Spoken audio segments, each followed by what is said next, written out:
कांड, किष्किंधा कांड और सुंदर कांड के बाद आज हम लोग बात करेंगे रामचरितमानस के शौर्य और पराक्रम से भरपूर लंका कांड के बारे में।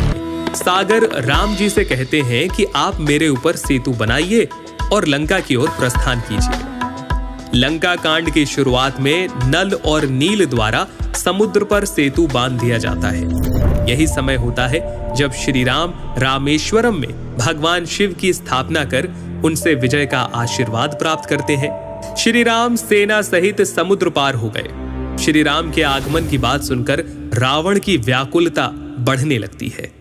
मंदोदरी के समझाने पर भी अहंकारी रावण राम से बैर बनाए रखता है।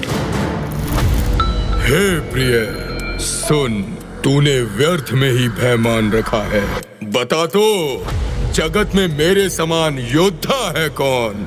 वरुण, कुबेर, पवन, यमराज, यहाँ तक कि काल को भी मैंने अपनी भुजाओं के बल पर जीता है। फिर तुझको ये भय किस कारण उत्पन्न हो गया?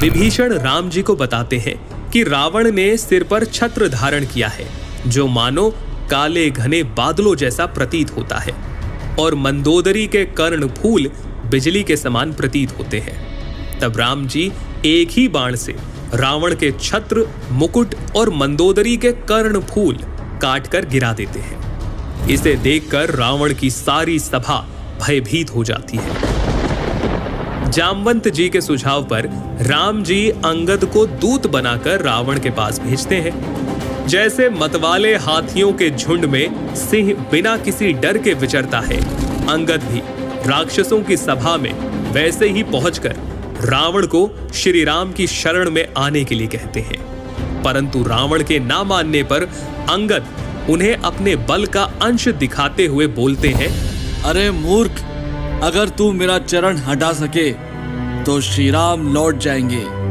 और मैं सीता जी को हार जाऊंगा। करोड़ों वीर योद्धा जो बल में मेघनाद के समान थे, बार बार झपटते लेकिन चरण उठा नहीं पाते।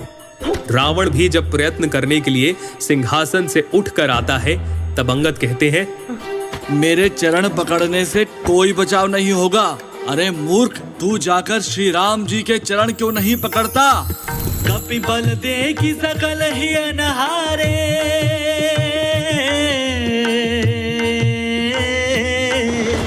कपि बल दे कि सकल ही अनहारे, उठ आपू कभी कै पर चारे,